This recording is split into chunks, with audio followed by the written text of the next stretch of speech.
Hello, I am Daisy and welcome to my channel.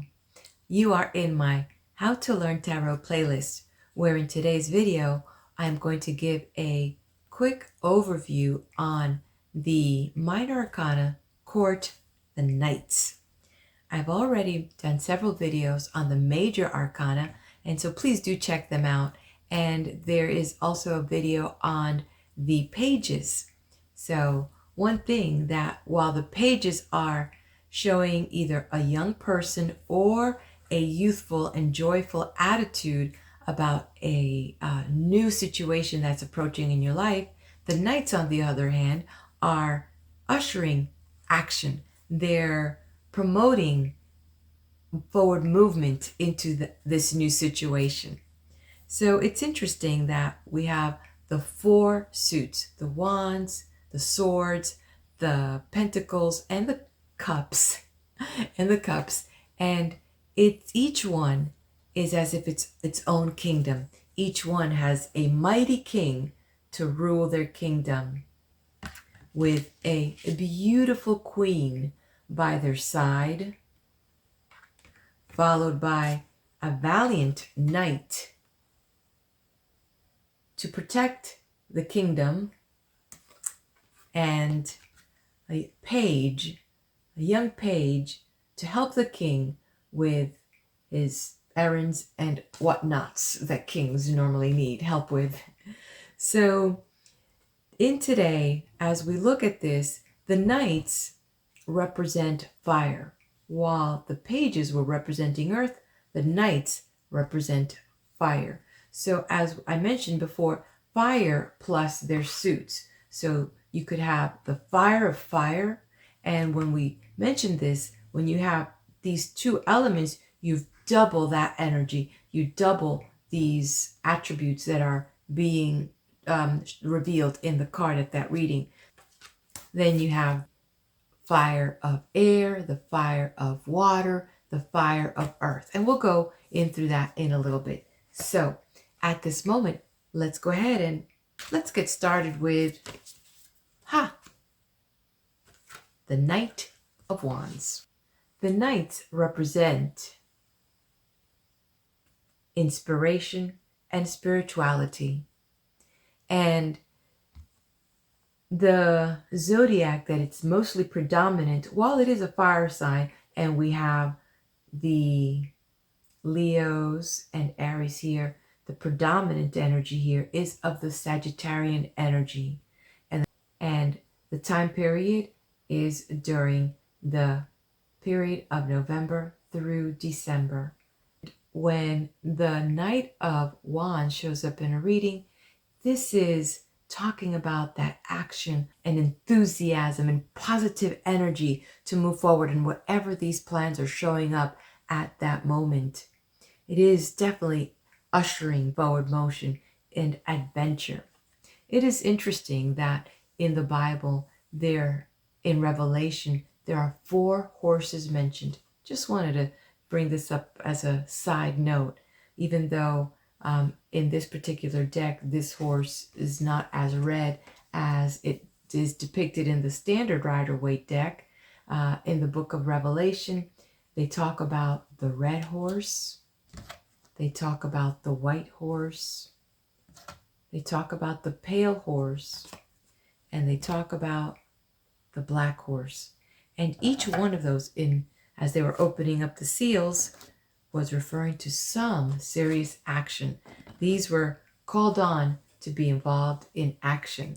Let's take a look now at the card itself. So we see a knight on here. And on here we also see that he has got his armor, and he has this yellow robe over his armor. And the yellow is a representative color for happiness and friendship and positive energy. Lots of optimism here. So he's very optimistic about what his role is and the action he's going to take. And we also notice that the horse here, he's not tired. He is just really has a good gait for him. He's got a good speed, and he's moving forward on this quest that they're going on. He has his staff, by his side, commanding what action and ideas and motivation he's going to bring to whatever is in front of him. So one of the questions that we want to ask when the Knight of Wands shows up is, who or what lights your fire? And that helps us get clues about what is happening in this situation. Let's go on now to the Knight of Cups. And so we have the Knight of Cups, and here we are dealing with the fire of water. This is a very delicate situation because what we have here is, we know that too much water can put out the fire. So you've got the passion, and then we've got all this emotion, but too much fire can dry up the water.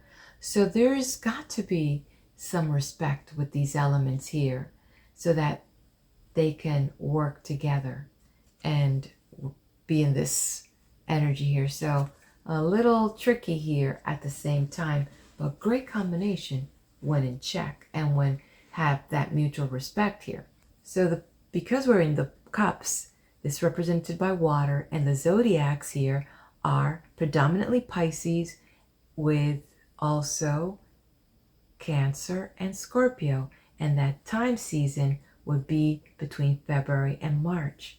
And because it is cups, all the attributes that would be associated with the cups are here. We're in the world of emotions and feelings. We're here with love and relationships.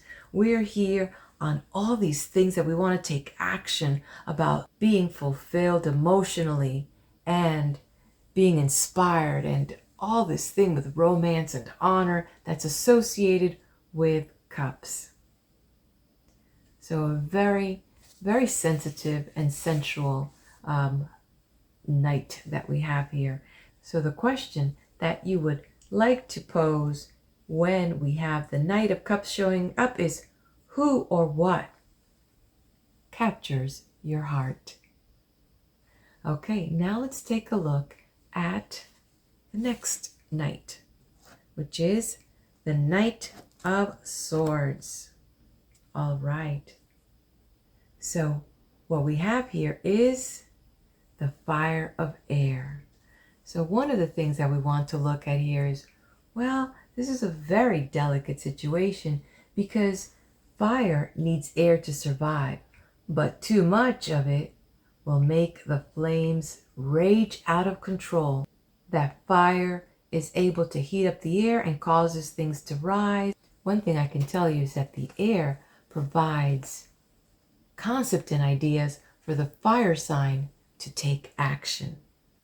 And the swords are associated with air, and the zodiacs that are associated with air are predominantly, for this Knights of Sword, is Gemini, but also we have in that group our Libra and our Aquarius.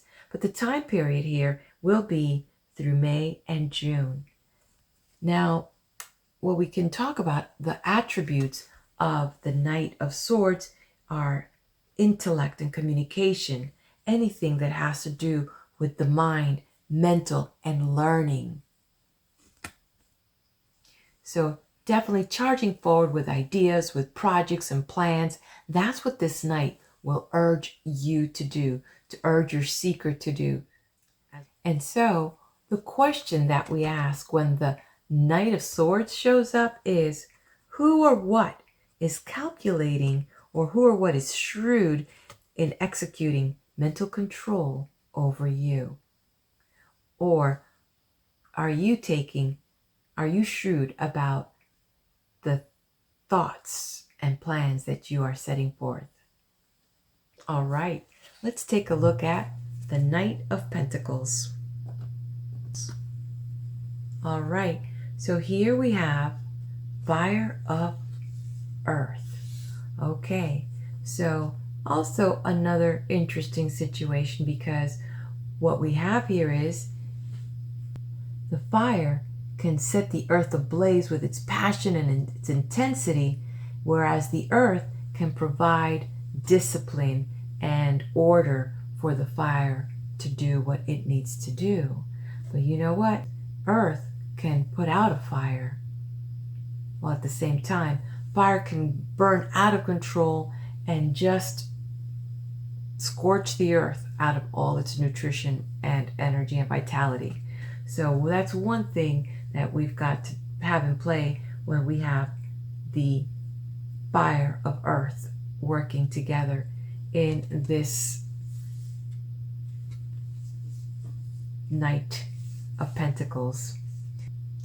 Okay, the other thing we want to look at is that the Knight of Pentacles is in the earth element. So our zodiac here, predominant is Virgo, and then we have the Capricorn, and we also have our Taurus here. So the time period, if you need to have a time period, is between August and September. And all the associations of the earth element will be here, which is things that have to do with dependability, with assertiveness, with the physical realm, stability, the body, and also because it is of the earth, it is a knight who is in tune with the rhythms of the cycles as well. When we take a look at this card here, we see a knight mounted on a black horse. Black is usually representative of power and strength. And there is some green here about luck. And so as he's holding his coin, very assured of what action he needs to take. So this is about that he is assured about taking action on something that he has in hand, whether it's a project, a plan, whether it's a material thing that he's about to take charge. These plans are ready to now move forward to that next phase. So he's a lot of intuition here. There's a lot of, we see nature here. So this knight is very in tune with the cycles of nature, when to plant that seed, when to harvest it. It's very, very ready. So when we see the knight, the question that we want to ask is, who or what is demanding strategy and action with your home or your career? So there you have it. And imagine what it would be like if we met these 4 knights at the grand old pub. And what would their conversation be like? Well, let's see. The Knight of Cups would be like, well, I had found this fine lass and she took my heart and I was captivated. I'd go to battle for her any day. And probably while the Knight of Cups was talking about all the love he's had, the Knight of Swords was talking about all the truth that he stood for and the things he had conquered in the name of truth. And the Knight of Pentacles would be talking about all the land acquisition and territory that he has gained for his kingdom, and that his king would be mighty proud of how much land has now grown in their kingdom. While the Knight of Wands would be talking about the adventures he's had and the slaying of the dragon, the mighty dragon that he'd seen along the way.